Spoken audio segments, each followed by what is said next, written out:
Fala jovem, tudo bem com vocês? Aqui Eduardo Barbosa falando, e nesse vídeo aqui nós vamos fazer uma pequena reflexão sobre uma mega empresa.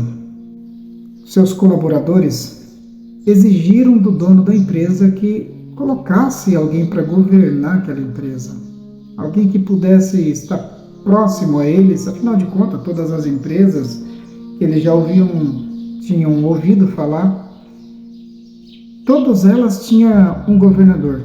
Apenas aquela empresa não tinha, era administrada pelo seu próprio dono. Então, o dono apressadamente falou: tudo bem, vamos providenciar um governador, e escolheu dentre deles um que poderia se identificar com todos os funcionários daquela empresa. Bom, enfim, esse jovem que foi escolhido era um rapaz de uma família nobre, muito reconhecida, e ele foi levado então para que pudesse aí receber as cortesias de todo o povo. O povo fez um alvoroço, fez uma grande festa, porque esse jovem escolhido, ele agora era responsável para poder administrar tudo aquilo que estava patente aos olhos dele diante de tamanha empresa. Bom, nós podemos aí ver que ele foi muito aplaudido, muito cortejado, foi ovacionado por todos os funcionários, e obviamente que ele seguiu em frente procurando aí aprender aquilo que ele devia fazer, aquilo que ele devia, a sua ocupação, né, aquilo que seria exigido dele. Acontece que, como foi uma exigência do povo, e o dono daquela empresa sabia tudo aquilo que ocorria naquele ambiente de trabalho, conhecia cada trabalhador pelo nome, conhecia seus familiares, e ele então foi obrigado a colocar um governador para que pudesse fazer a vontade do povo. Afinal de contas, o povo exigiu que assim fosse. Acontece que esse jovem, ele era um pouquinho presunçoso. Afinal, ele recebeu muitas honras, teve muitos bajuladores. Essa grande empresa, agora administrada por esse novo governador, agora regida por ele, né? Acontece que diante de tanto glamour, de tanta fama, de tanta honra, de tanto aplausos, ele começou a mostrar quem verdadeiramente ele era. O dono da empresa havia avisado: olha, vocês escolheram um governador, só que tem um detalhe: todo aquele dinheiro que eu administrava aqui, que repartia entre vocês, tudo isso agora vai para ele. Esse dinheiro agora, uma boa parte vai para ele, então vocês vão tirar uma parte daquilo que é de vocês e vai passar para ele. E se vocês quiserem que alguém entre agora para trabalhar aqui, não vai depender de vocês, vai depender desse governador. É ele que vai dizer se o teu filho vai poder trabalhar aqui, qual o setor que ele vai trabalhar, e provavelmente ele que vai escolher aí onde as suas filhas e tudo que vai acontecer na vossa casa daí por diante, os vossos salários que vocês receberão, será a responsabilidade desse novo governador. Então esse jovem que agora foi escolhido por vocês, é ele que será responsável por tudo isso que vai acontecer na vossa vida. E aconteceu. Aconteceu que diante de tanta honra, ele começou a ficar cego. Ele começou a perder a noção do que era governar, para quem ele estava governando. Ele começou a governar para ele mesmo. De maneira que ele até achou que ele era o dono da empresa. Ele achou que ele era o dono. E não mais buscava a opinião do próprio dono da empresa. Então aquele jovem, aquele novo governador, ele era muito ansioso, muito afoito, muito adiantado. E ele começou a tomar as suas próprias decisões. E buscava decisões, quando ele não tinha aquilo que ele precisava do dono da empresa, ele começou a buscar com os inimigos do dono da empresa. E ele fez uma aliança com os inimigos do dono da empresa. Por incrível que pareça, isso aconteceu. E isso começou a trazer muitos malefícios para aquele povo, para aquela empresa, para aqueles trabalhadores. E agora eles começaram a se ver em aperto, porque o salário era medido e muito limitado, quase não se dava para as despesas de uma casa, de um pai de família. E os filhos desses funcionários ficavam com os piores serviços. As filhas eram escolhidas por esse homem para os seus prazeres. E somente aqueles que eram bajuladores, bem próximos a esse governador, conseguia aí se destacar, conseguia os seus cargos mais elevados, com os melhores salários. E aquele povo se viu em aperto. Os funcionários daquela empresa começaram a se ver em aperto. Essa reflexão que eu trago para vocês, ela é real. Ela aconteceu na vida de um homem que todos vocês conhecem pela história, que foi o rei Saul. E esse povo era Israel, o povo de Deus. Deus governava sobre eles e regia através do profeta Samuel. Mas eles não aceitaram mais. Eles viram que outros reinos tinham um rei, mas o deles não tinha. Então eles exigiram de Deus que Saul reinasse sobre eles. Lamentavelmente, pela ansiedade, o rei Saul, ele começou a tomar suas próprias decisões, porque ele era presunçoso, porque ele se tornou um homem do coração mau. Na verdade, ele começou a representar exatamente como Israel estava se apresentando perante Deus. E, num dado momento, ele procurou da parte de Deus uma resposta. Mas, nesta vida, nós aprendemos que nem tudo aquilo que nós queremos virá no momento que queremos. Tem momentos que Deus testa a nossa paciência, Deus testa a nossa confiança, a nossa fé nele, de que se ele não trouxe a resposta ainda, é porque nós não estamos preparados para ela. E provavelmente ele está formando em nós uma capacidade que nós precisamos para que nós possamos lidar com certas situações. Mas ele foi tão abusado que ele procurou uma feiticeira para poder receber de Deus uma resposta. Aquele homem, sim, aquele homem que foi ungido pelo profeta Samuel como indicação da parte de Deus, aclamado pelo povo, ele que tinha recebido os mandamentos de como devia proceder, de como devia andar, qual era a regência do Deus, o dono dessa empresa magnífica que nós estamos vivendo nela. Esse mesmo homem que tinha todos os estatutos, a lei, tudo aquilo que agradava e aquilo que desagradava a Deus, ele preferiu buscar uma resposta através dos mortos, uma feiticeira. Acontece que hoje em dia nós estamos tão ansiosos, nós estamos tão desesperados. Imediatismo, essa é a palavra. Somos imediáticos, queremos para ontem, não temos paciência de aguardar, não sabemos esperar, não sabemos adorar. O que falar a respeito de adoração? Nós percebemos que ele era um homem aparentoso, porém pouco se fala em adoração.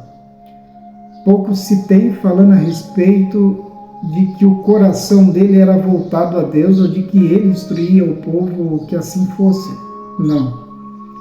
Nós conhecemos uma história de um homem imediatista, que queria tudo do jeito dele, da forma dele.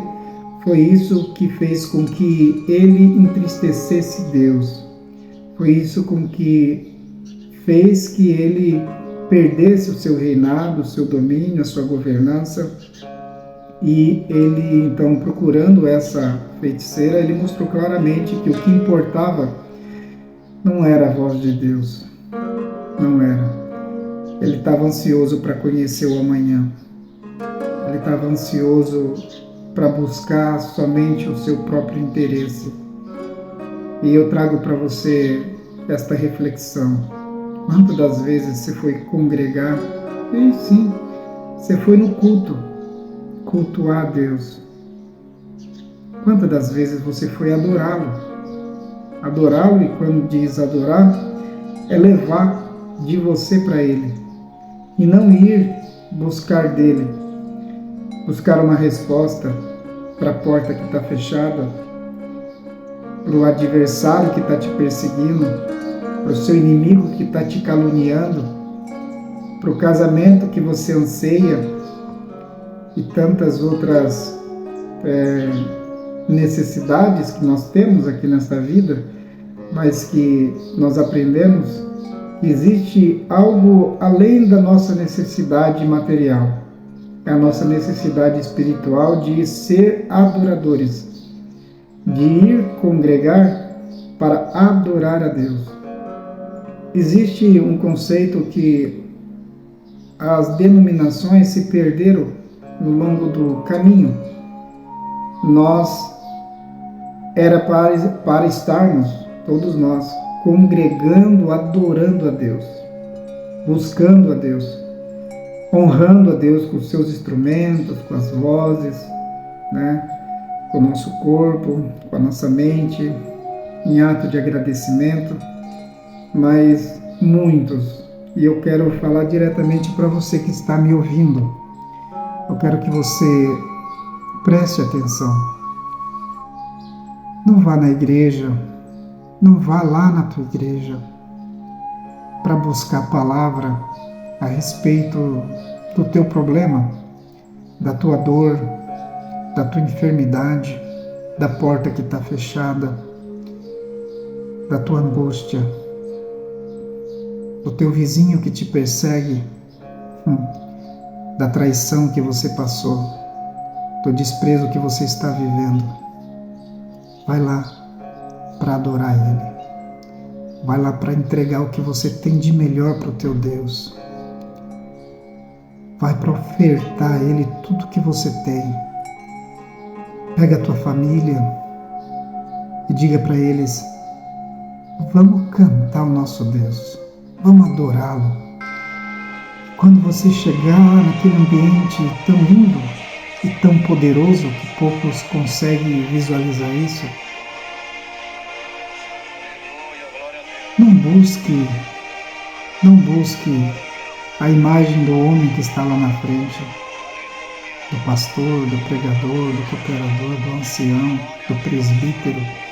Não busque olhar para eles, busque olhar para Deus.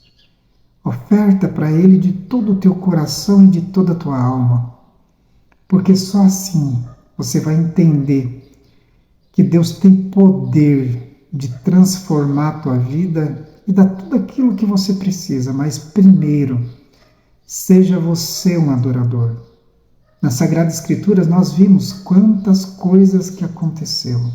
Jesus veio para trazer a nós a salvação. Mas Ele trouxe algumas gorjetinhas, Ele trouxe algumas ofertas para nós, vamos dizer assim, alguns mimos. Tinha uns certos homens que estavam leprosos, 10 homens leprosos. Todos foram libertos. Apenas um voltou para agradecer. Você percebe que se nós buscarmos somente os nossos próprios interesses, nós estaremos se afastando de Deus, nós estaremos nos afastando do propósito de Deus na nossa vida. Você será só mais um dentro de uma denominação. Está escrito assim, que vai chegar o tempo em que, quando Cristo aparecer em nuvens de glória, Ele vai chamar os adoradores, os seus verdadeiros adoradores, aqueles que não se contaminaram com as coisas dessa vida, aqueles que amaram a Deus sobre todas as coisas, até acima dos seus próprios interesses. Então eu estou passando essa reflexão para você a respeito de Saul. Dá uma lida lá no livro de Samuel, o que conta a respeito desse rei Saul, de como ele tinha tudo e, por causa da sua arrogância, por causa dos aplausos, por causa do seu interesse, da sua preocupação demasiada do que ele poderia fazer no futuro, o que ia acontecer, da falta de confiança em Deus. Olha o que aconteceu com esse Saul. Então, eu peço para que você faça uma reflexão. E depois dele ter feito isso, aí Deus olhou, porque saiba que Deus não precisa do homem para que possa operar. Deus suscita, Deus cria, Deus traz novo aquilo que Ele precisa fazer sobre a face da terra. Então, se você acha que Deus precisa de você, que se Deus não te escolher, se Deus não te chamar, Deus está perdendo, tadinha. Você precisa muito de Deus. Você precisa rever seus conceitos. Saul chegou numa altura que ele achava isso. Até o profeta Samuel ficou com medo dele. Ficou com medo. Se eu fizer assim, Saul vai me matar. Que foi quando foi para... Deus falou para Samuel, vai lá na casa de Jessé, o belemita. Vai na casa dele, dentre os seus filhos eu tenho provido de um rei. Unge o menino. Ele chegou lá na casa, ungiu o menino, mas ele ficou com medo. Falou, se perguntarem o que veio fazer o profeta Samuel, diga que veio sacrificar e comer com todos. Porque o rei que descobrisse isso, que havia um outro rei que tomaria o seu lugar, ficava desesperado, mandava matar, matava a família, matava os familiares, matava também o profeta também. Para vocês terem uma noção do que é poder. Poder em mãos erradas, o que é que faz? Quando nós estamos tomados pela nossa arrogância, nós ficamos cegos. Peça para Deus abrir os teus olhos, para que você veja quão dependente você é de Deus, e como é gostoso, e como é bom ser guiado por Deus, e como é bom estar sob as mãos de Deus. Como é bom estar no esconderijo de Deus, debaixo das suas asas. Como é bom voar com Ele nas nuvens que Ele fez dos seus carros, dos seus ministros labaredas de fogo. Ele tira o necessitado do pó e faz assentar entre os príncipes, assim como Ele fez com Daniel, assim como Ele fez com José. E como é bom você ser escolhido de Deus, e Deus olhar para você e falar, eu acredito em você. Então, quando esse Davi foi escolhido, e já o rei soube, e as mulheres começaram a cantar, Saul matou seus milhares, mas Davi seus 10 milhares. Então, nasceu ciúmes, porque ele era fraco, ele era frágil, ele era inseguro. E essa amizade que você, a partir deste momento, a partir do momento que você conheceu esse Jesus maravilhoso, e essa comunhão que você tem com o teu Deus, que você continue crescendo na presença dele, pois ela te levará avante, ela te fará você estar sempre perto de Deus, você ser um instrumento nas mãos de Deus, e que você possa ser o orgulho de Deus. É o que eu desejo para você nessa breve reflexão a respeito da vida e como ela é maravilhosa, mas que nós possamos ter certeza daquilo que o Senhor está fazendo em nós, de que ao irmos congregar, ao levantarmos pela manhã, a nossa vida possa ser voltada a Deus em adoração.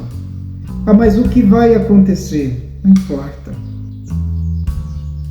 Quando nós estamos com quem nos governa, quando nós acreditamos na potência que é Deus, nós temos a certeza viva que a porta se abre, que a bênção chega. Mas nós vamos chorar sim, mas Ele vai enxugar nossas lágrimas. Mas nós vamos ser desprezados, mas Ele vai estar ao nosso lado. Mas e se tudo der errado? Diante dos olhos dele está tudo certo. E lá na frente você vai compreender que se alguma coisa agora não foi bem, foi para que a gente pudesse aprender alguma coisa. Deus nunca vai dar alguma coisa para você que não venha te acrescentar. Deus sempre vai trazer algo para acrescentar na sua vida, um aprendizado. Até a dor, ela ensina. A solidão ensina. O desprezo ensina. O deserto nos fortalece. Tudo, como disse o apóstolo, todas as coisas contribuem para o bem daqueles que amam a Deus. Todas as coisas. Então, eu trago para você essa reflexão. Seja um adorador. Vai na igreja adorar a Deus. Mas eu preciso de uma resposta. Mas que a resposta seja secundária.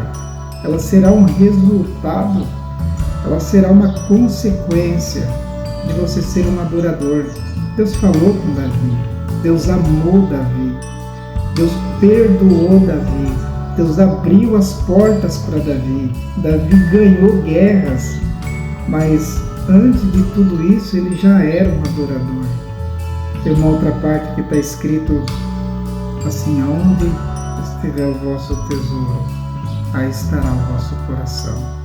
Que o seu tesouro seja o céu, seja Deus, que o teu coração esteja lá, ligado nele, vivendo ele, transmitindo às pessoas que te rodeiam ele. Eu que desejo para você um forte abraço, que a sua vida seja abundante da presença de Deus, e saiba que você nasceu para vencer. E Deus te escolheu porque Ele acredita que você é um adorador. Seja um adorador. Adorador sofre também, mas ele triunfa. Deus te abençoe. Forte abraço.